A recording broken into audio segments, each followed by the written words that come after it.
Shalom, saudara-saudara terkasih di dalam Kristus Yesus, apa kabar? Pasti luar biasa kabarnya. Kenapa? Karena kita melayani Allah yang luar biasa. Tetap semangat, tetap sehat walaupun kita online, tapi kita percaya kita bisa melaluinya, kita bisa melewatinya. Saudara dipelihara, dijaga Tuhan luar biasa. Saudara juga harus bertanggung jawab sama tubuh saudara, jaga kesehatan baik-baik, minum vitamin, berjemur yang baik, dan jangan terlalu lama juga, nanti gosong. Ya udah, kita sekarang pokoknya saudara semangat terus di dalam Tuhan, kuat terus di dalam melayani, dan jangan kendor walaupun kita online. Tetap kita semangat. Amin. Saudaraku yang terkasih di dalam Tuhan, kita bersatu dalam doa. Mari kita tundukkan kepala, kita bersatu dalam doa. Bapa yang terkasih, yang kami kenal di dalam nama Tuhan Yesus, kami mengucap syukur Tuhan buat pemeliharaan, kasih setia, anugerah Tuhan yang hebat dan kuat bagi setiap kami. Terima kasih Tuhan, kami dirawat, dijaga dalam kondisi baik. Bahkan kami percaya Tuhan yang sakit juga telah disembuhkan. Di dalam nama Tuhan Yesus, kami percaya Tuhan, Tuhan menyiapkan terobosan demi terobosan di dalam hidup kami. Bukan hanya terobosan rohani, tapi juga terobosan-terobosan apapun Tuhan akan menyiapkannya di dalam nama Tuhan Yesus. Kami percaya Tuhan, ketika kami berjalan bersama Tuhan, apa yang tidak pernah kami pikirkan, itu yang Tuhan sediakan bagi setiap kami. Terima kasih Tuhan, Tuhan pelihara terus jemaat Chosen Generation. Tuhan bawa terus kami semua pada kemuliaan demi kemuliaan. Di dalam nama Tuhan Yesus. Terima kasih Tuhan, sebentar kami akan mendengarkan isi hatimu. Kami bersyukur buat hadiratmu lewat pujian penyembahan. Lewat kebenaran pujian penyembahan ini Tuhan, kami bersyukur buat hadiratmu Tuhan yang nyata. Terima kasih Tuhan Yesus. Terima kasih Tuhan. Terima kasih Tuhan. Kami akan menyatu dengan firman-Mu. Kami akan mendengar isi hati-Mu. Setiap teguran-teguran-Mu tidak kami abaikan. Tuhan Yesus, tolong Tuhan, mengalir di setiap kami, mengalir di setiap tempat-tempat di mana video ini diputar. Dan kami percaya Tuhan, terobosan terjadi di dalam nama Tuhan Yesus. Pemulihan terjadi di dalam nama Tuhan Yesus. Ada kegerakan terjadi di dalam nama Tuhan Yesus. Sementara firman ditabur, kami dibebaskan, kami dimerdekakan. Di dalam nama Tuhan Yesus, Tuhan beracaralah. Cengkeram ruangan kami dengan hadirat sorgawi. Semua yang bukan dari Tuhan kami tolak, kami patahkan di dalam nama Tuhan Yesus. Silakan Tuhan beracara sebebas-bebasnya, hanya di dalam satu nama yang berkuasa, Yesus Kristus, Allah yang hidup. Haleluya. Yang percaya katakan, amin. Saudaraku yang terkasih di dalam Kristus, semangat kita semua ya. Kita semua semangat. Kita semua semangat, bukan hanya semangat untuk hidup, tapi semangat untuk bertumbuh di dalam kebenaran. Kita semua semangat dalam memberitakan firman Tuhan. Kita semua semangat untuk berubah. Kita semua semangat untuk jadi berkat bagi orang lain. Saudaraku yang terkasih di dalam Tuhan, hari ini Tuhan menggiring saya untuk menyampaikan isi hati Tuhan dengan judul Pelayanan Imamat. Judul khotbah hari ini adalah Pelayanan Imamat. Tuhan mau mengembalikan fungsi imamat. Sekali lagi, Tuhan mau mengembalikan fungsi imamat. Saudaraku yang terkasih di dalam Tuhan, perjalanan kita mengikut Yesus dimulai dari penebusan atau redemption. Mulainya itu penebusan atau redemption. Penebusan adalah pembebasan seseorang dari perbudakan. Dan ongkos penebusan itu namanya uang tebusan, namanya tebusan. Orang yang ditebus tidak lagi menjadi budak orang yang terdahulu, tapi menjadi hamba dari yang menebusnya saat itu. Banyak yang terjadi hari ini, banyak sekali yang terjadi hari ini. Orang-orang yang telah ditebus itu merasa berhutang dan berterima kasih. Akhirnya dia mau menjadi hamba. Walaupun dia sudah merdeka, tetap dia mau menjadi hamba. Dia merasa berhutang budi, merasa perlu membalas kebaikan orang yang menebusnya. Begitupun dengan saudara dan saya hari ini. Saudara dan saya telah ditebus oleh Tuhan Yesus di atas kayu salib. Sekali lagi, saudara dan saya telah ditebus oleh Tuhan Yesus di atas kayu salib. Permasalahannya, saudara, permasalahannya, adakah rasa berhutang dari diri saudara? Adakah rasa ingin membalas semua kebaikan Tuhan? Adakah perasaan-perasaan seperti itu di dalam kita? Rasa berterima kasih. Kalau saudara bilang, ya, saya sudah ditebus, saya adalah orang yang berhutang sama Tuhan, saya mau membalas kebaikan Tuhan, saya mau menjadi hamba Tuhan. Waduh, luar biasa saudaraku. Saudara pasti adalah orang yang akan bertumbuh di dalam kebenaran. Saudara harus memiliki rasa terima kasih. Dengan cara apa? Dengan cara apa? Saudara menjadi hambanya di sisa hidup saudara.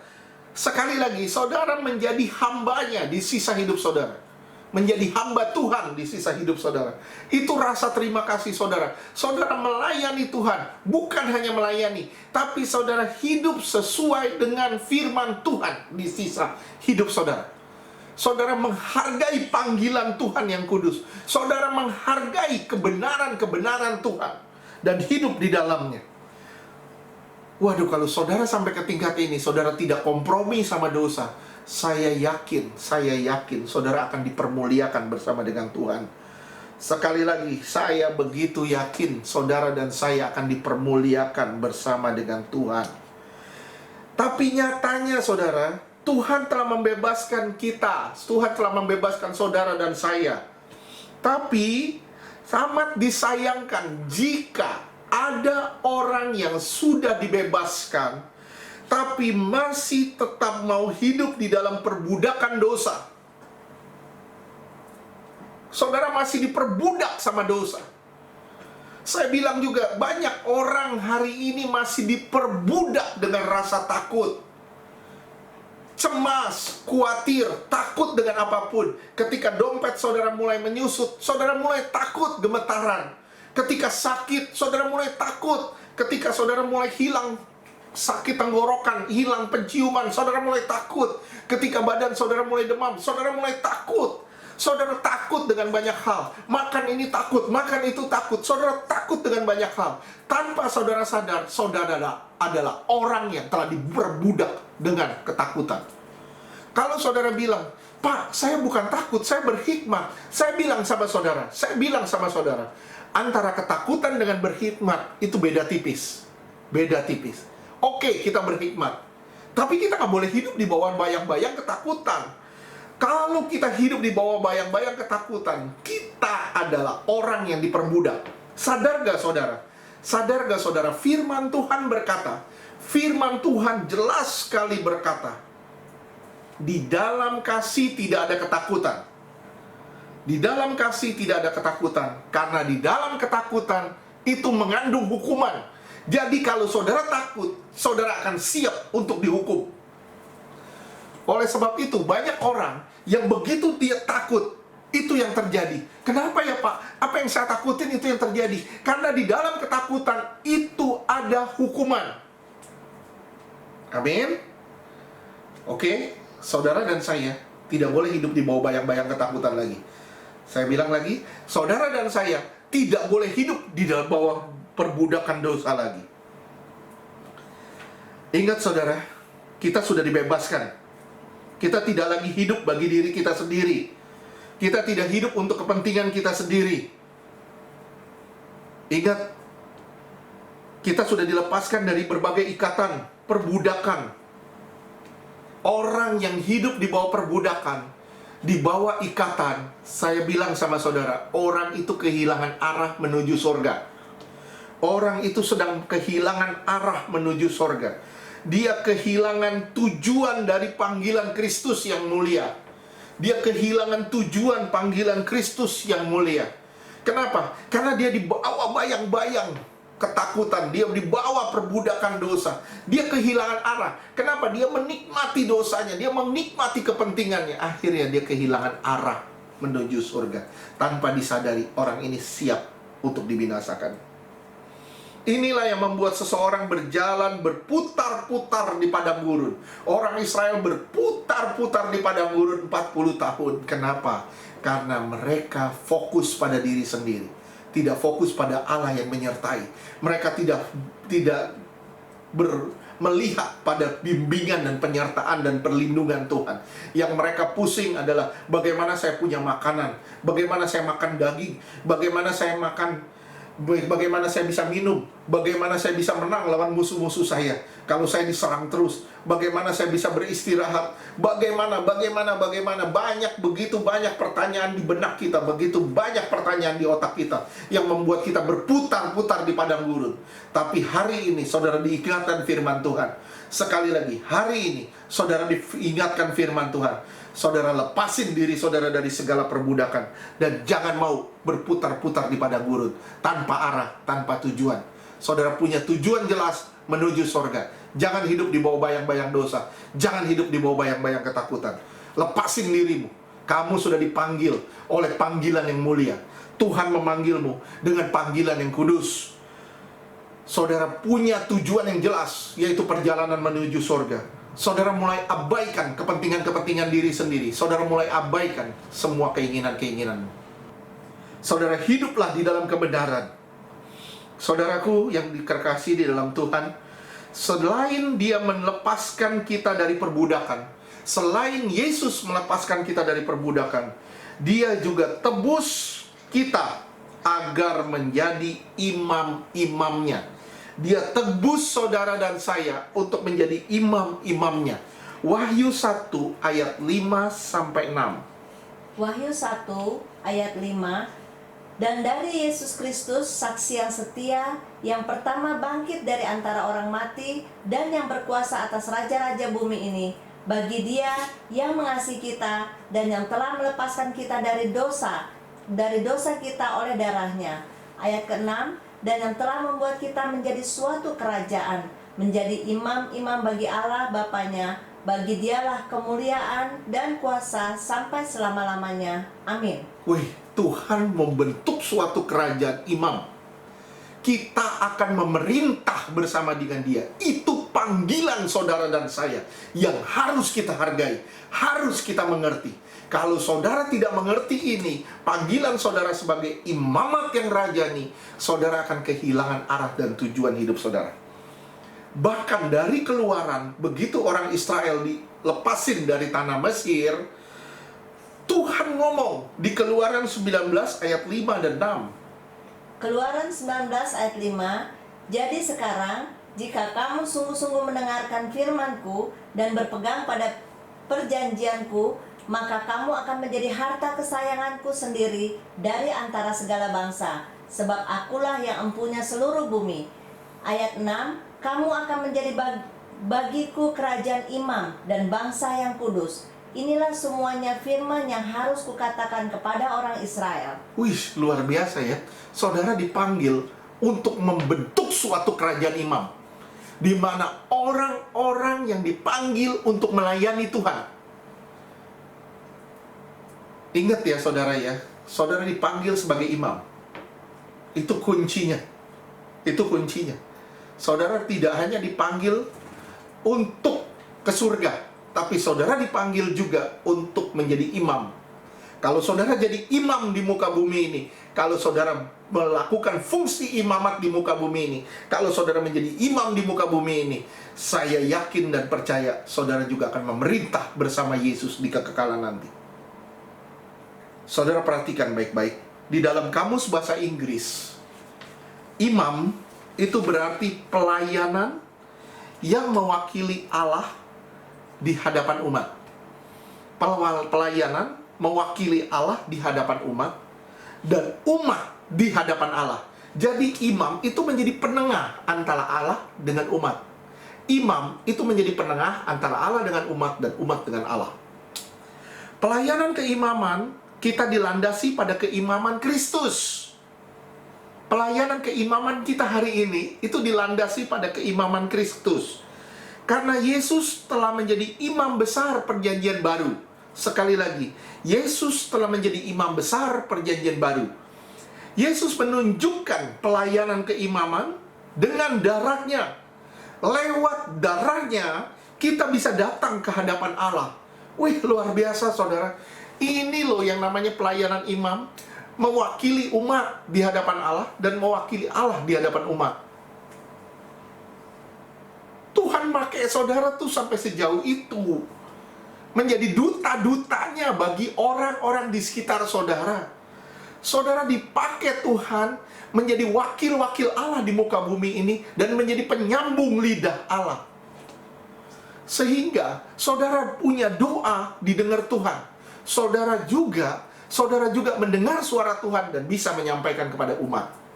Amin.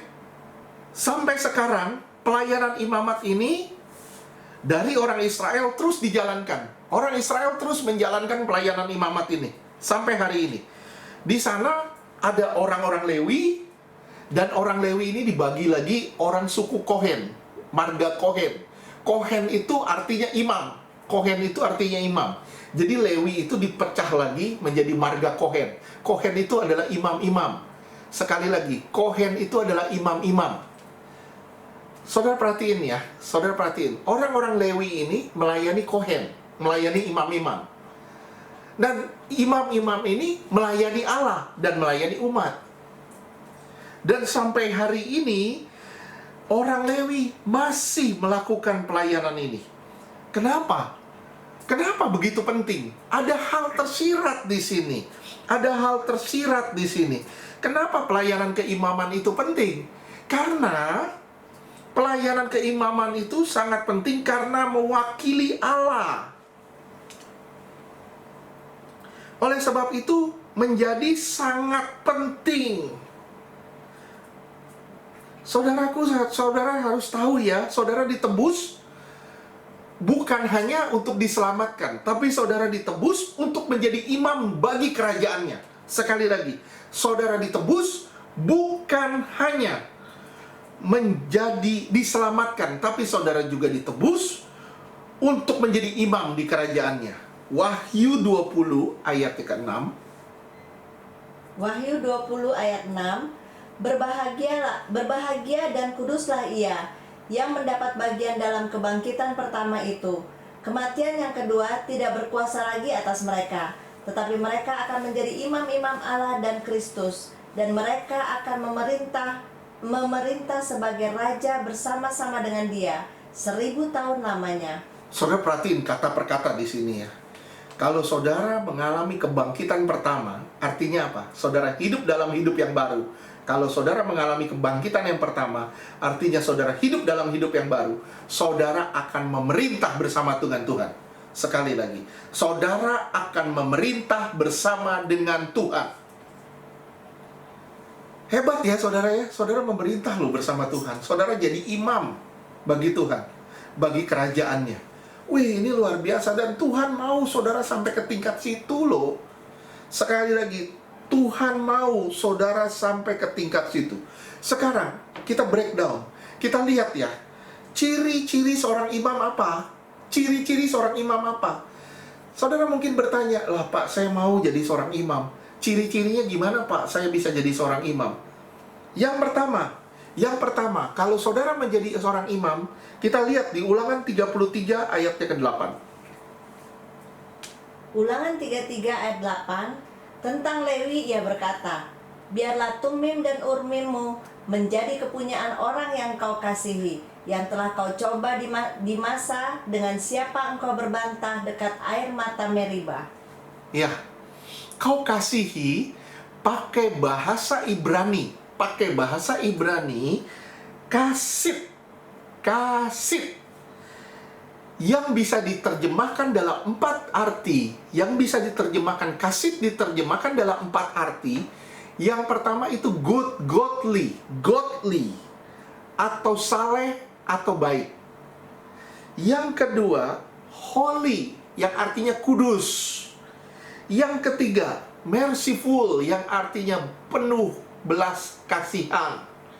Yang keempat, faithful, yang artinya setia. Waduh, kalau yang pertama ini, ciri yang pertama dari seorang imam, yaitu kudus. Dia adalah orang yang baik. Hidupnya tanpa cacat, tanpa celah. Yang ketiga, dia adalah orang yang setia. Setia dalam melayani, setia juga kepada Tuhan. Yang keempat, dia punya belas kasihan kepada sesamanya, kepada semua orang di sekitarnya. Ini hebat loh saudara, hebat. Imam itu orang yang baik, orang yang kudus, orang yang murah hati, orang yang setia. Imam itu adalah cermin Allah yang adalah kasih. Imam adalah cermin Allah yang adalah kasih. Imam adalah duta Allah yang adalah kasih. 1 Yohanes 4 ayat ke-8. 1 Yohanes 4 ayat ke-8. Barang siapa tidak mengasihi, ia tidak mengenal Allah, sebab Allah adalah kasih. Ya, kalau saudara mengasihi Allah, mengasihi sesama, saudara mirip dengan Allah. Saudara seperti Allah. Kenapa? Karena Allah yang saudara layani adalah Allah yang penuh kasih. Jadi ya, ciri yang pertama dari seorang imam itu godly, baik hati, hidup tanpa cacat, tanpa celah, kudus, holy, merciful, yang artinya punya belas kasihan, punya kepekaan terhadap sesama. Yang keempat, dia juga adalah orang yang faithful, setia. Ini ciri yang pertama. Adalah ciri itu di kita? Apakah saudara benar-benar sudah murah hati? Banyak orang Kristen pelit sekarang. Maaf, memberi persembahan aja pelit. Mau memberi perpuluhan, dihitung-hitung berkali-kali. Kenapa? Takut kelebihan. Kalau kelebihan, pendetanya tambah gemuk. Ini bahaya, saudara. Ini bahaya. Jangan hitung-hitungan sama Tuhan.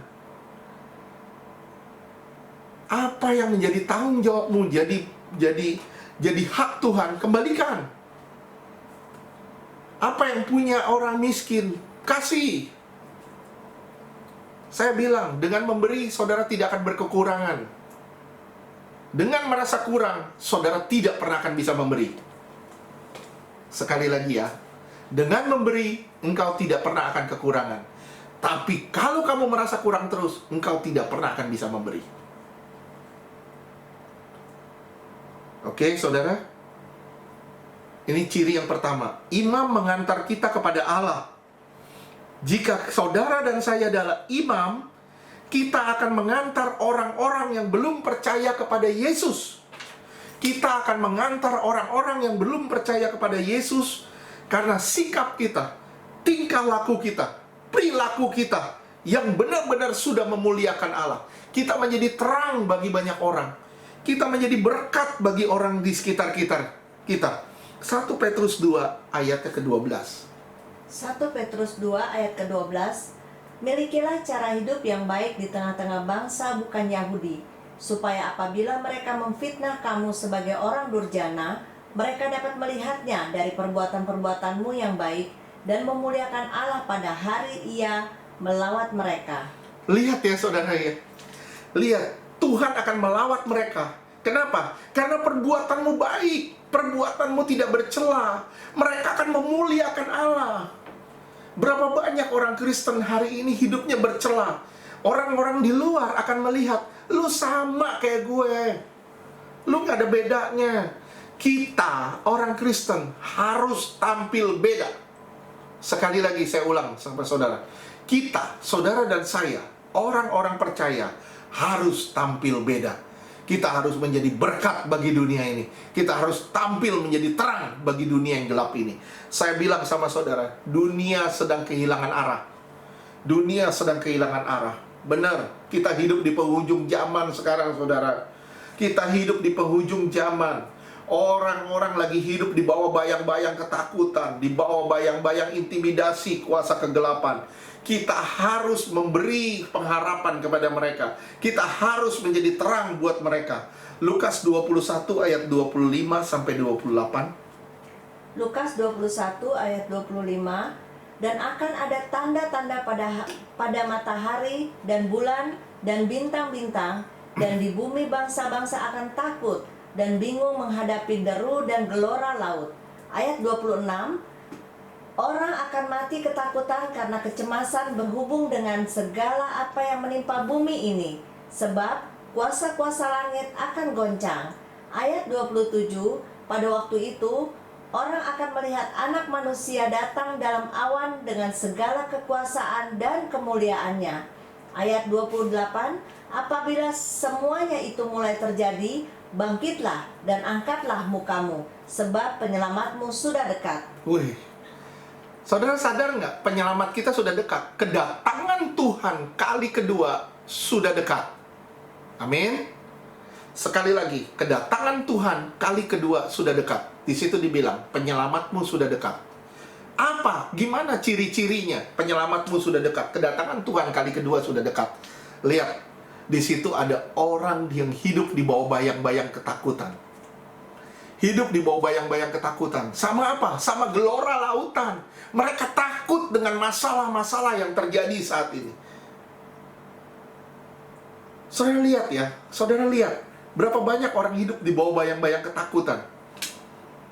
Nggak mau pegang ini, nggak mau pegang itu. Takut, semuanya serba takut. Akhirnya jalan begini. Mau bikin apa-apa begini. Nggak mau bersentuhan. Hidup di bawah bayang-bayang ketakutan. Bukan berarti kita sebebas-bebasnya, bukan. Tapi kita berhikmat. Kita nggak takut. Tapi kita punya hikmat. Karena di bawah hikmat, di dalam hikmat, itu ketakutan ditiadakan. Wih, hebat loh saudara. Berapa banyak hari ini orang yang takut dengan masalah. Takut. Kenapa? Nggak ada makan buat besok. Takut. Nggak ada buat bayar listrik. Takut. Nggak ada minum. Takut. Nggak kawin. Takut. Nggak punya pacar. Takut. Takut. Takut. Takut. Takut. Takut dengan masalah. Takut dengan masalah. Jujur. Jujur. Kita banyak digempur oleh masalah. Tujuannya hanya satu. Kita tahan uji kok. Amin. Terus di situ dibilang lagi di ayat berikutnya. Banyak orang takut dengan apa yang menimpa penduduk bumi saat ini. Itu penyelamatmu sudah dekat. Sekarang orang ketakutan kan dengan COVID. Maaf, boleh saya ngomong.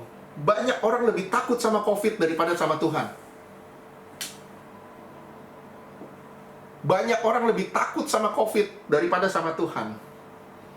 Firman Tuhan bilang apa? Takutlah pada apa yang bisa membunuh jiwa dan tubuhmu.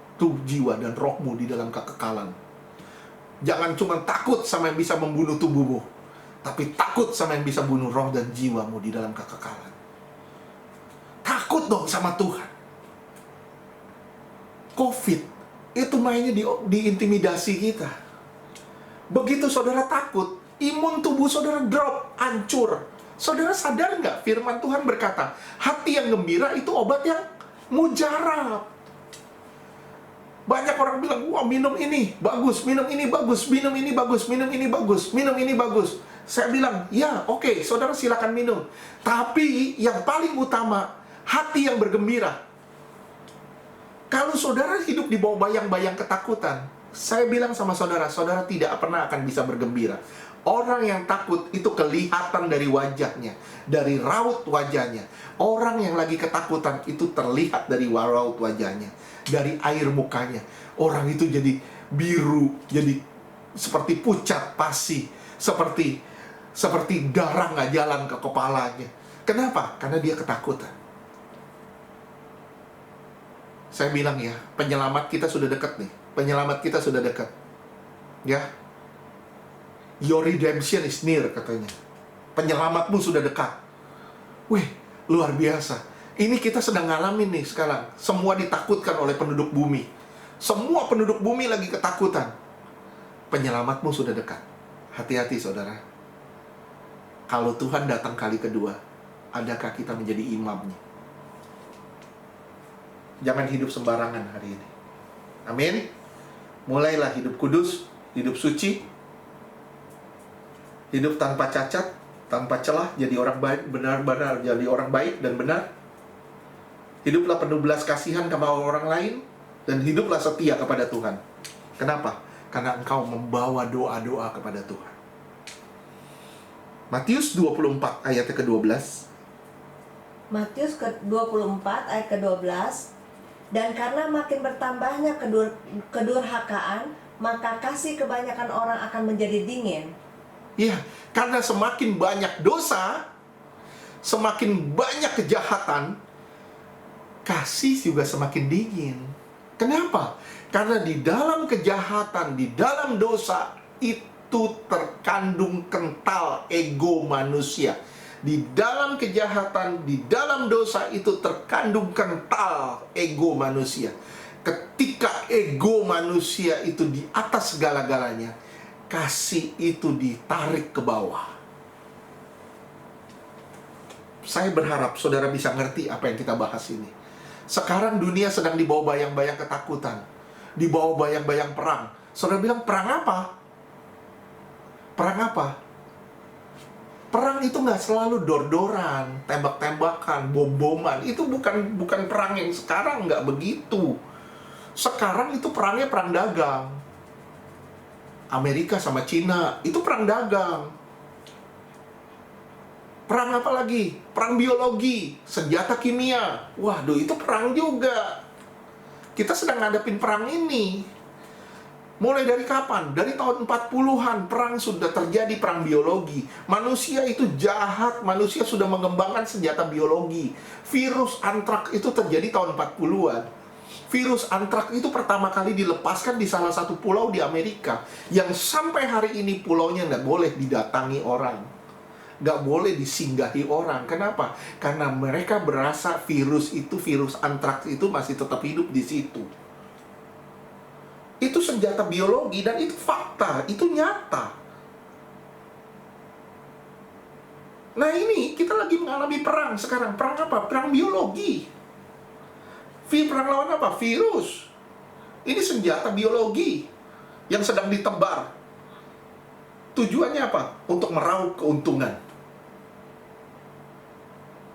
Oke? Sekarang ada perang apa lagi? Perang iklim. Manusia bisa ngerancang iklim loh. Bisa bikin iklim berubah. Iklim di sini, bikin hujan berapa hari di sana.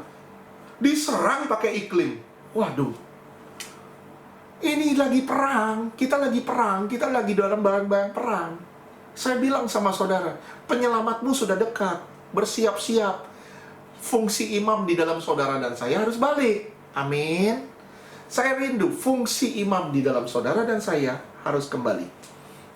Sekarang ciri yang berikutnya, yang kedua. Ciri yang kedua, Ibrani 5 ayat 1 sampai 4. Ibrani 5 ayat 1. Sebab setiap imam besar yang dipilih dari antara manusia ditetapkan bagi manusia dalam hubungan mereka dengan Allah, supaya ia mempersembahkan persembahan dan korban karena dosa. Ayat 2, ia harus dapat mengerti orang-orang yang jahil dan orang-orang yang sesat, karena ia sendiri penuh dengan kelemahan. Ayat ketiga, yang mengharuskannya untuk mempersembahkan korban karena dosa, bukan saja bagi umat, tetapi juga bagi dirinya sendiri. Yang keempat, dan tidak seorang pun yang mengambil kehormatan itu bagi dirinya sendiri, tetapi dipanggil untuk itu oleh Allah, seperti yang telah terjadi dengan Harun. Wih, luar biasa ya saudara ya. Di situ dibilang, dia bukan hanya mempersembahkan korban bagi orang-orang, dia juga bisa ngerasain kelemahan orang lain. Dia bisa ngerasain dan peduli kepada orang di sekitarnya. Kelemahan-kelemahan orang, pergumulan orang, penderitaan orang, dia begitu care, begitu peduli. Kenapa? Karena dia merasa diri gue sendiri lemah. Gue pernah ngalamin kesusahan itu. Gue pernah ngelewatin masa-masa sulit itu. Nah sekarang saya harus jadi berkat bagi orang yang sedang mengalami hal serupa. Nah ini yang kedua, merasakan kelemahan, mengerti pergumulan dan penderitaan sesama. Seperti Yesus di Ibrani 4 ayat 14 sampai 16. Ibrani 4 ayat 14, karena kita sekarang mempunyai imam besar agung yang telah melintasi semua langit, yaitu Yesus anak Allah. Baiklah kita teguh berpegang pada pengakuan iman kita. Ayat 15, sebab imam besar yang kita punya bukanlah imam besar yang tidak dapat turut merasakan kelemahan-kelemahan kita. Sebaliknya, sama dengan kita, ia telah dicobai, hanya tidak berbuat dosa. Ayat ke-16, sebab itu, marilah kita dengan penuh keberanian menghampiri tahta kasih karunia, supaya kita menerima rahmat dan menemukan kasih karunia untuk mendapat pertolongan kita pada waktunya. Iya, ini hebat ya. Tuhan itu care sama kita, Dia peduli. Dia tahu, Dia pernah ngalamin sebagai manusia dan Dia dicobai. Tapi bedanya Dia tidak berbuat dosa. Dia menang lawan dosa. Nah, gimana caranya saudara menang lawan dosa? Datang dong ke tahta kasih karunia itu. Kasih karunia itu menyelesaikan dosa. Saudara datang ke Tuhan. Tuhan mengerti kelemahan saudara. Tuhan mengerti kekurangan saudara. Tuhan mengerti pergumulan saudara. Dan Tuhan mengerti penderitaan saudara. Saudara datang ke Tuhan. Tuhan beresin semua kelemahan saudara. Jadi kekuatan yang tidak terbayangkan. Saudara, Tuhan mengerti penderitaan saudara. Dan Tuhan menjadikan saudara manusia yang sungguh-sungguh tahan uji. Apakah saudara imam? Sekali lagi yang kedua ini, apakah saudara imam? Kalau saudara imam, saudara peduli kepada pergumulan dan penderitaan sesama saudara. Orang gampang ngomong, wih saya care loh, saya care sama orang-orang. Saya care sama jemaat, saya care sama ini, saya care sama itu. Saya bilang, yuk gimana mau care? Sama keluarganya sendiri lu abaikan. Orang-orang di sekitar kita abaikan. Gimana mau bilang kamu menjadi seorang imam? Firman Tuhan jelas bilang, saya lupa ada di ayat mana, tapi Tuhan pernah ngomong gini. Ada firmannya bunyi gini, orang yang tidak peduli sanak saudaranya bahkan keluarganya, orang itu lebih murtad dari orang yang murtad. Orang itu lebih jahat dari orang murtad.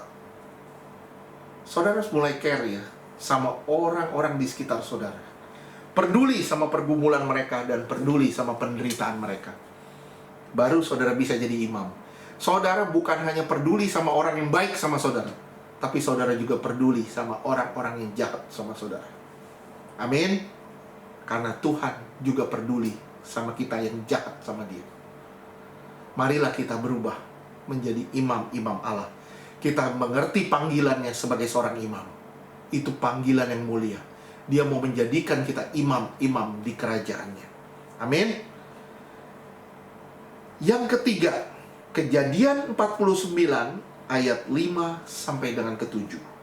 Kejadian 49 ayat 5, Simeon dan Lewi bersaudara, senjata mereka ialah alat kekerasan. Ayat 6, janganlah kiranya jiwaku turut dalam permupakatan mereka. Janganlah kiranya rohku bersatu dengan perkumpulan mereka. Sebab dalam kemarahannya mereka telah membunuh orang, dan dalam keangkarannya mereka telah memotong urat kenting lembu. Ayat 7, terkutuklah kemarahan mereka, sebab amarahnya keras, terkutuklah keberangan mereka, sebab berangnya bengis.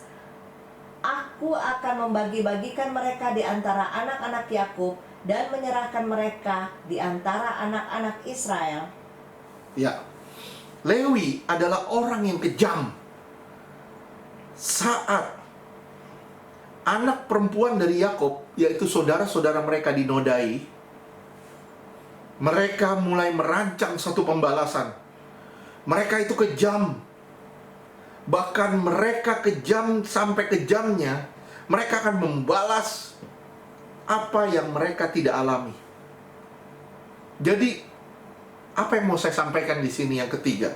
Seorang imam tidak boleh mempunyai watak yang keras, pemarah, apalagi pendendam. Nggak bisa.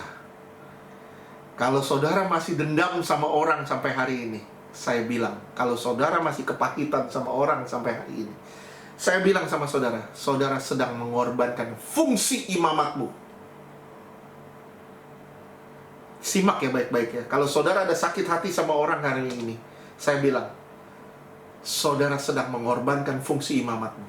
Kalau engkau pemarah, dikit-dikit marah, dikit-dikit marah, dikit-dikit marah, saya bilang, engkau sedang mengorbankan fungsi imamatmu. Ya, jangan marah-marah ya. Jangan menjadi pemarah ya. Jangan menjadi pemarah. Sedikit marah, sedikit marah, sedikit marah. Semua orang salah di mata dia.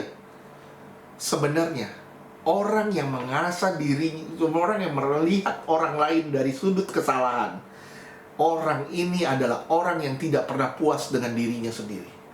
Orang yang tidak pernah puas dengan dirinya sendiri akan melihat orang dari sudut pandang salah. Dia akan terus menganggap orang lain salah.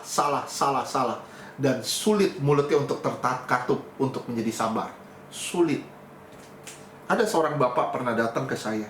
Dia bilang gini, Pak, saya punya bos 2. Di kantor, saya punya bos yang kejam. Di rumah, saya punya bos juga. Istri saya juga kejam. Seperti apa, Pak? Semua yang saya lakukan salah. Begini salah, begitu salah, begini salah, begitu salah. Saya bilang sama saudara, kalau saudara adalah istri yang seperti itu, lu bertobat. Bertobat. Kalau saudara adalah suami yang seperti itu, yang semuanya serba salah, istri bikin apa salah, begini salah, begitu salah, atau saudara adalah orang tua yang seperti itu, yang semua anak saudara lakuin salah, saya bilang, bertobat. Kenapa? Karena engkau sedang menghilangkan fungsi imamatmu. Stop marah. Mulailah jadi sabar. Mulailah jadi sabar. Jangan ngelihat orang dari kesalahan. Engkau tidak pernah akan puas. Dan engkau akan marah terus. Kenapa? Karena engkau selalu ngelihat kekurangan.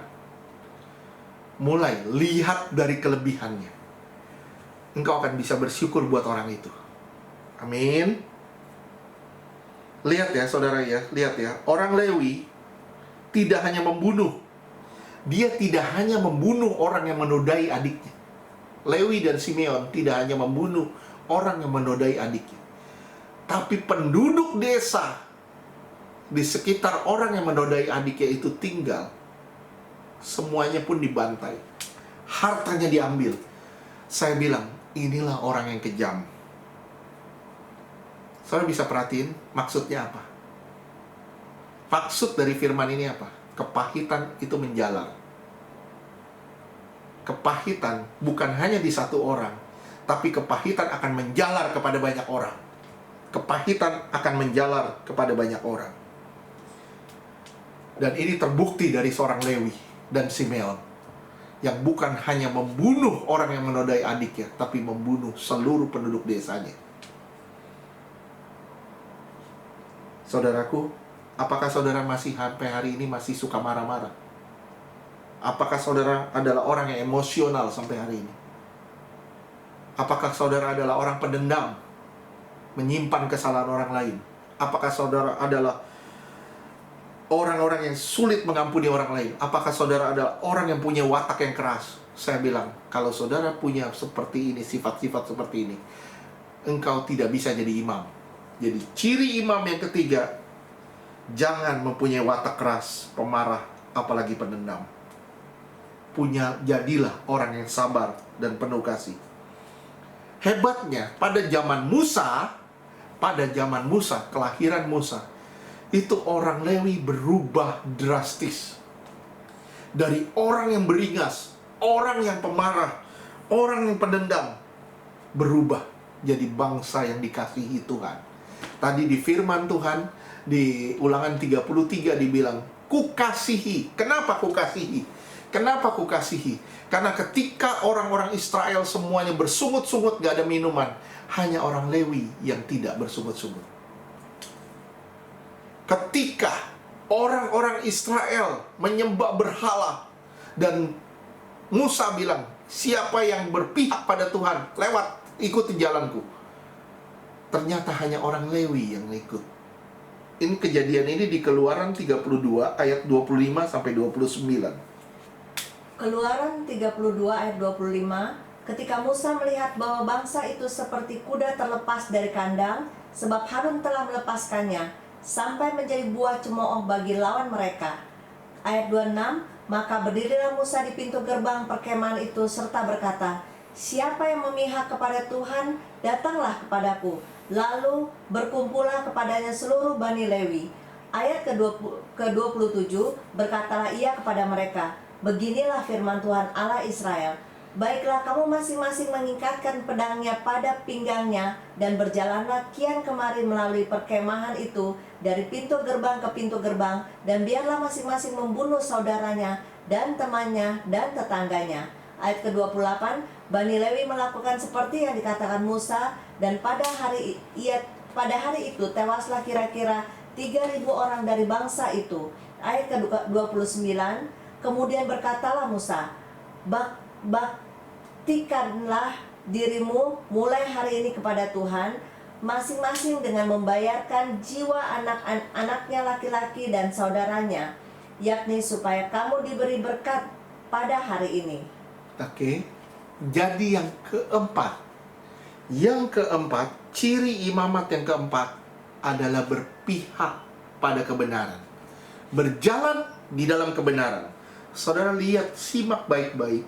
Ketika orang Israel menyembah lembu emas liar, Musa bilang, siapa yang berpihak kepada Tuhan, lewati garis ini, seberangi, ikut aku, ikut pada kebenaran. Dari 12 suku, hanya Lewi yang berpihak ke Tuhan. Jadi, seorang imam yang keempat berpihak kepada kebenaran atau berjalan dalam jalan kebenaran. Dia benci dengan kejahatan, benci dengan dosa, tapi hidup di dalam kebenaran. Sudahkah saudara hidup di dalam kebenaran dan berjalan di dalam kebenaran? Kalau sudah, engkau adalah seorang imam. Apakah engkau masih kejam, emosional? Apakah watakmu keras? Ataukah engkau pendendam? Kalau iya, engkau bukan seorang imam.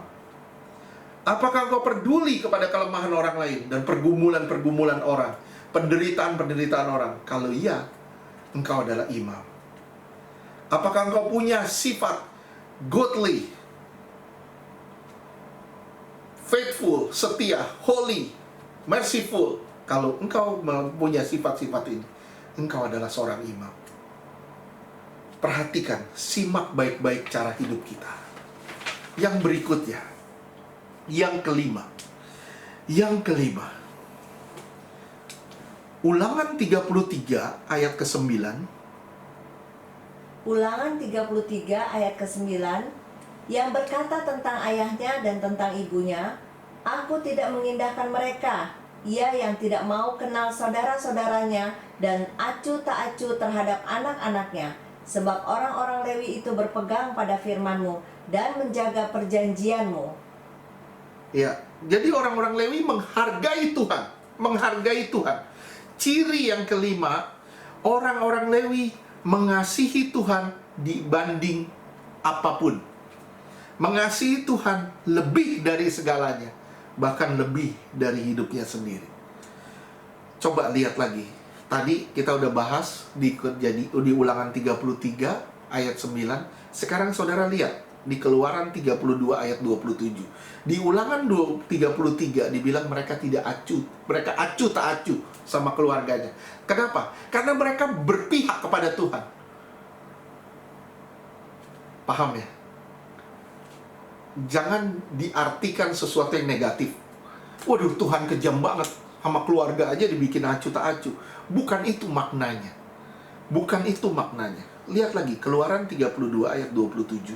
Keluaran 32 ayat 27, berkatalah ia kepada mereka, beginilah firman Tuhan Allah Israel, baiklah kamu masing-masing mengikatkan pedangnya pada pinggangnya, dan berjalanlah kian kemari melalui perkemahan itu, dari pintu gerbang ke pintu gerbang, dan biarlah masing-masing membunuh saudaranya dan temannya dan tetangganya. Membunuh saudaranya, temannya, tetangganya, saudaranya, orang-orang kerabatnya, semua dibunuh. Kenapa? Kelihatannya kejam banget. Tapi dia orang Lewi. Orang Lewi itu lebih mengasihi Tuhan dibanding apapun. Lukas 14 ayatnya ke-26. Lukas 14 ayat ke-26. Jikalau seorang datang kepadaku dan ia tidak membenci bapaknya, ibunya, istrinya, anaknya, saudara-saudaranya laki-laki atau perempuan, bahkan nyawanya sendiri, ia tidak dapat menjadi muridku. Iya, kalau saudara tidak membenci orang-orang yang saudara kasihi, saudara tidak bisa jadi murid. Jadi untuk masuk dalam tahap pemuritan, sekali lagi, untuk masuk dalam tahap pemuritan, menjadi imam, saudara harus mengasihi Tuhan di atas segala-galanya. Sekali lagi, untuk menjadi seorang murid, saudara dimuridkan, saudara harus mengasihi Tuhan di atas segala-galanya. Membenci bukan berarti hurufiah, tapi artinya kurang mencintai dibanding Tuhan. Membenci ayah, ibu bukan arti kita benci secara hurufiah, bukan. Tapi kita lebih mengasihi Tuhan dibanding mereka. Kenapa? Karena Tuhan mau saudara mengabdi pada Tuhan, bukan pada yang lain. Tuhan itu menjadi Tuan dan Raja dalam hidupmu, baru engkau bisa dimuridkan. Kalau engkau nggak menjadikan Tuhan sebagai Tuhan dan Raja, saya bilang, engkau tidak bisa dimuridkan. Kalau engkau masih mengasihi dirimu, masih mengasihi orang-orang di sekitarmu, lebih dari Tuhan, saya bilang, engkau nggak bisa dimuridkan. Saya rindu saudara memahami ini. Lewi bunuh 3.000 penyembah berhala demi selamatkan jutaan bangsa Israel agar tidak terkamiri. Kadangkala ada orang-orang yang mengkamiri di sekitar kita, dan kita harus relakan. Kita harus relakan, walaupun kita mengasihi dia, kita harus relakan. Kenapa? Karena itu akan jadi ragi di dalam adonan. Dia akan mengamiri banyak orang. Imam harus tahu mendahulukan Tuhan di atas segala-galanya. Saya ulang sekali lagi. Imam harus tahu mendahulukan Tuhan di atas segala-galanya. Sekarang saudara dan saya kita lihat sama-sama di Titus 2 ayat 11 sampai 12. Titus 2 ayat 11. Karena kasih karunia Allah yang menyelamatkan semua manusia sudah nyata. Ayat 12. Ia mendidik kita supaya kita meninggalkan kefasikan dan keinginan-keinginan duniawi, dan supaya kita hidup bijaksana, adil, dan beribadah di dalam dunia sekarang ini. Di dalam dunia sekarang ini, present tense, itu berlaku sampai hari ini. Bukan hanya waktu itu, waktu surat Paulus ditulis, tapi sampai hari ini. Bagaimana kasih karunia bekerja? Kalau saudara bertanya, bagaimana kasih karunia bekerja? Kasih karunia bekerja dengan didikan atau disiplin. Oleh sebab itu dibilang, dia mendidik, mendisiplin. Kasih karunia itu bekerja dengan didikan atau disiplin. Kasih karunia memang menyelesaikan dosa, tapi juga dengan disiplin dan didikan. Kalau kasih tanpa didikan, itu kasih kebablasan. Kasih yang dengan didikan, itu kasih yang benar. Saudara bisa ngerti ya sampai sini ya. Saya rindu saudara bisa ngerti. Jadi yang kelima, ciri yang kelima, saudara, kalau saudara mengaku seorang imam, saudara mengasihi Tuhan lebih dari segalanya. Bahkan lebih dari orang-orang yang kau kasihi. Kenapa? Karena Tuhan mengasihi orang yang kau kasihi. Kalau engkau mengasihi Tuhan lebih dulu. Saya ulang sekali lagi. Tuhan mengasihi orang yang kau kasihi kalau kau mengasihi Tuhan lebih dulu. Amin. Amin. Kalau engkau mengasihi manusia, itu berhalamu. Kalau engkau mengasihi Tuhan lebih dari banding dia, itu adalah Tuhanmu yang patut diberikan kasih yang benar. Amin. Sama-sama saudara, kita bertumbuh di dalam kebenaran. Sama-sama saudara, kita bertumbuh di dalam kasih ilahi. Sama-sama saudara, kita benar-benar masuk di dalam kasih karunia itu. Dan kita siap dididik, didisiplin sama Tuhan. Supaya benar-benar kita bisa dimuridkan. Sekali lagi, supaya benar-benar kita bisa jadi muridnya Tuhan. Ya, saudara hanya bisa dimuridkan ketika saudara mengasihi Tuhan di atas segala-galanya. Amin. Yang berikutnya, yang keenam, ciri yang keenam dari seorang imam adalah pengorbanan. Ciri yang keenam dari seorang imam adalah pengorbanan. Ibrani 10 ayat 19 sampai dengan ke-21. Ibrani 10 ayat 19. Jadi saudara-saudara, oleh darah Yesus kita sekarang penuh keberanian dapat masuk ke dalam tempat kudus. Ayat 20. Karena ia telah membuka jalan yang baru dan yang hidup bagi kita melalui tabir, yaitu dirinya sendiri. Ayat 21. Dan kita mempunyai seorang imam besar sebagai kepala rumah Allah. Iya. Dia menjadi tabir. Dia menjadi tabir. Waktu Yesus disalibkan, tabir terbelah. Artinya apa? Artinya apa? Pengorbanan. Kalau saudara adalah imam, tapi saudara nggak mau berkorban, saya bilang, fungsi imamatmu kau korbankan. Kalau engkau adalah imam, tapi engkau tidak mau berkorban, fungsi imamatmu sedang kau korbankan. Mulailah dari pengorbanan kesenangan. Mulailah dari pengorbanan diri sendiri. Beralihlah kepada kesukaan Allah, kesenangan Allah. Kalau saudara sampai ke tingkat sana, saya bilang sama saudara, saudara adalah seorang imam. Pengorbanan, cirinya pengorbanan.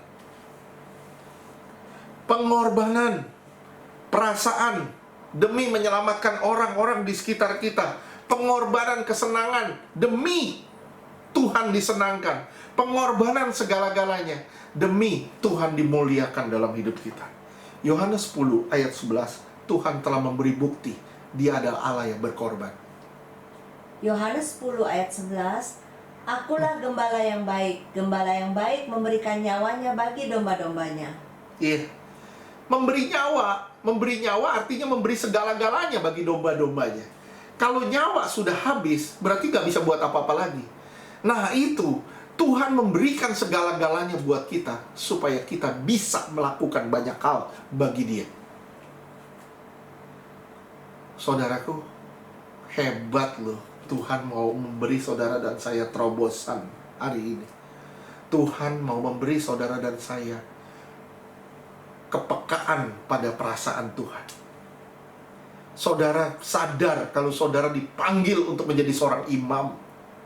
Saudara sadar kalau saudara dipanggil dengan panggilan yang mulia untuk menjadi imam-imam di kerajaan Allah. Jangan sia-siakan ini saudara. Sekali lagi, jangan sia-siakan ini. Yohanes 12 ayatnya ke-25. Yohanes 12 ayat ke-25. Barang siapa mencintai nyawanya, ia akan kehilangan nyawanya. Tetapi barang siapa tidak mencintai nyawanya di dunia ini, ia akan memeliharanya untuk hidup yang kekal. Ya, bahkan sampai nyawa kita itu harus kita korbankan demi Tuhan. Kesenangan kita, sifat-sifat daging kita. Bahkan ketika saudara disakiti, saudara tidak melawan. Ketika saudara dihina, saudara tidak memberontak. Itu saudara sedang berkorban sebenarnya demi keselamatan orang yang menyakiti saudara. Kita nggak berkutik, kita tidak memberontak, tapi kita ikutin kemauan Tuhan. Apa yang Tuhan mau. Saudara akan menangin jiwa ketika saudara berani berkorban bagi Tuhan. Sekali lagi saya ulang, saudara akan menangin jiwa ketika saudara berkorban bagi Tuhan. Mari saudara, saudara dipanggil Tuhan menjadi imam. Kalau saudara adalah seorang imam, ayolah mulai kita berkorban. Kalau saudara adalah imam, ayolah saudara, saudara kasihi Tuhan di atas segala-galanya. Kalau saudara adalah seorang imam, berdirilah dalam jalan kebenaran. Kalau saudara seorang imam, berhentilah menjadi pemarah. Berhentilah mempunyai watak yang keras. Berhentilah menjadi seorang pendendam. Jadilah orang yang berkenan di hadapan Tuhan. Kalau seorang imam, kalau saudara adalah seorang imam, saudara harus merasakan kelemahan orang lain. Saudara harus mengerti pergumulan dan penderitaan orang lain.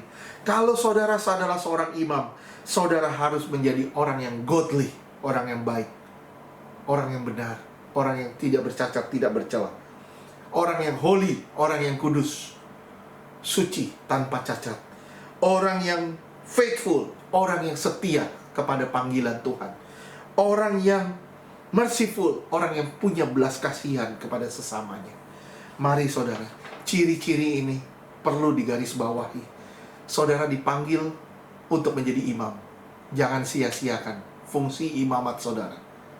Amin. Saudaraku yang dikasihi Tuhan, saya rindu, benar-benar saya rindu kita bersatu dalam doa. Saudara dan saya, kita berdoa. Saudara boleh taruh tangan saudara di dada. Saudara amini semua doa saya ini. Tuhan Yesus, saya mengerti apa artinya panggilan kudus-Mu. Hari ini saya mengerti. Tuhan memanggil aku sebagai seorang imam bagi kerajaan-Mu. Tuhan memanggil aku untuk menjadi terang dan garam bagi sesama. Tuhan memanggil aku untuk menjadi imam, untuk melayani Tuhan dalam kekudusan, dalam kebenaran. Tuhan memanggil aku untuk punya kepekaan. Tuhan memanggil aku untuk mau berkorban. Tuhan Yesus, Engkau menyadarkan aku hari ini. Tuhan Yesus, jadikan aku indah. Ubah aku Tuhan. Aku gak mampu. Tuhan, aku datang pada kasih karunia-Mu. Kasih karunia-Mu itu mendidik aku. Aku sadar Tuhan, aku hanya bisa dididik ketika aku mencintai Tuhan lebih dari segalanya. Tuhan Yesus, aku menyadari hal ini. Di dalam nama Tuhan Yesus. Di dalam nama Tuhan Yesus. Tuhan Yesus, bentuk dan ubah aku menjadi bejana bagi kemuliaan nama-Mu. Dalam nama Yesus, aku berdoa dan bersyukur. Haleluya. Amin. Saudara yang dikasihi Tuhan, mari sama-sama kita persiapan hati kita untuk menyatu dengan tubuh dan darah Yesus. Tubuh dan darah Yesus itu penuh kuasa ilahi. Dia hidup di dalam saudara dan saya. Dia mau mengubah saudara dan saya menjadi pribadi yang baru, yang berbeda, sungguh sangat berbeda. Kalau saudara mendengar firman Tuhan hari ini, jangan keraskan hatimu. Mari sama-sama kita berikan hati kita buat Tuhan. Saudara dan saya, sama-sama kita selidiki hati kita sebelum kita menyatu dengan tubuh dan darah Yesus. Dan kita angkat roti ini di atas kepala kita, tanda kita menghormati Dia lebih dari apapun juga. Sebab apa yang telah kuteruskan kepadamu telah aku terima dari Tuhan, yaitu pada malam waktu dia menderita sesara, ia mengambil roti, mengucap syukur atasnya, memecah-mecahkannya sambil berkata, inilah tubuhku yang dikorbankan bagimu. Lakukanlah ini sebagai peringatan akan aku. Saudara ikuti doa saya. Di dalam nama Tuhan Yesus, saya percaya inilah roti yang turun dari surga. Inilah tubuh Tuhan Yesus Kristus yang telah ditikam, ditombak, dan dipecah-pecahkan di atas kayu salib, memberikan saya keselamatan, hidup kekal di kerajaan surga, melepaskan saya dari maut, mara bahaya, dan celaka. Saya percaya oleh tubuhnya yang telah dipecah-pecahkan, roh jiwa tubuh saya disempurnakan sampai hari kedatangan Tuhan kali kedua. Saya akan diangkat di awan-awan sebagai mempelai Kristus, tanpa cacat, tanpa celah. Saya percaya oleh tubuhnya yang telah dipecah-pecahkan. Saya percaya Tuhan hidup di dalam saya. Tuhan bertumbuh di dalam saya sampai Tuhan menjadi raja di dalam hidup saya. Percayakah saudara, ini benar-benar tubuh Tuhan Yesus yang telah dipecah-pecahkan, yang menyatu dengan tubuhmu, dan dia menjadi raja dalam hidupmu? Kita sambut dalam nama Yesus, tubuh Kristus.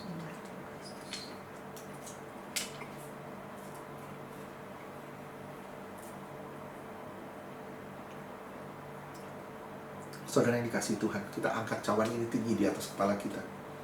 Tanda kita menghormati dia lebih dari apapun juga. Demikian pula dibuatnya dengan cawan sesudah makan, yang mengambil cawan mengucap syukur atasnya sambil berkata, cawan ini adalah perjanjian baru yang dimeteraikan oleh darahku. Setiap kali engkau meminumnya, kau memperingati kematian Tuhan sampai dia datang kali kedua. Saudara, ikuti doa saya. Di dalam nama Tuhan Yesus, saya percaya cawan ini berisi darah Tuhan Yesus yang telah ditumpahkan sebagai perjanjian baru dan yang kekal untuk pengampunan dosaku, dosa orang tuaku, dosa leluhurku, semua perbuatan kami yang keji di hadapan Tuhan oleh darah Yesus dihapuskan, semua kutuk dipatahkan, kuasa gelap dihancurkan. Saya percaya oleh darah Yesus saya hidup dalam janji-janji Allah. Saya percaya inilah darah Tuhan Yesus yang telah ditumpahkan, yang menyempurnakan roh, jiwa, dan tubuh saya sampai hari kedatangan Tuhan. Saya akan diangkat di awan-awan sebagai mempelainya yang suci, kudus, tanpa cacat, tanpa celah. Saya percaya inilah darah Yesus yang telah ditumpahkan sebagai jaminan kemenangan saya. Saya menang atas dosa, saya menang atas sakit penyakit, saya menang atas virus, saya menang atas masalah, saya menang atas kuasa gelap. Saya percaya ini adalah darah Yesus. Percayakah saudara, ini benar-benar darah Yesus yang memberi saudara kemenangan dan menjadikan saudara lebih dari seorang pemenang? Kita sambut dalam nama Yesus.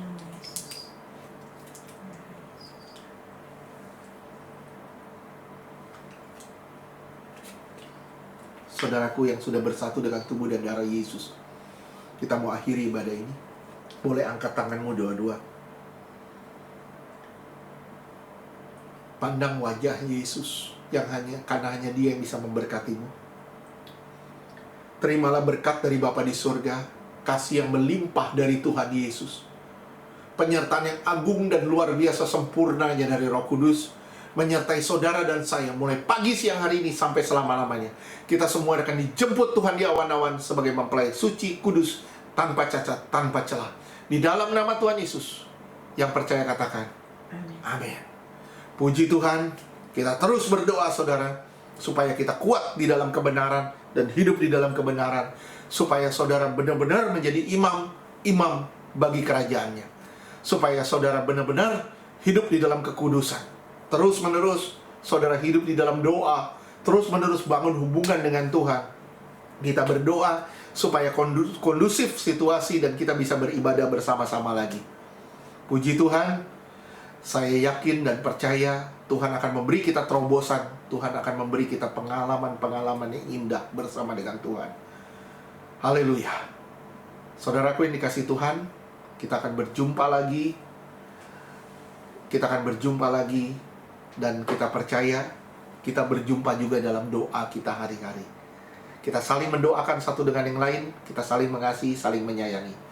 Sebelum kita akhiri, kita yel-yel yang biasa, together we strong. Chosen generation bertahan sampai akhir. 3, 2, 1. Together we strong. Chosen generation bertahan sampai akhir.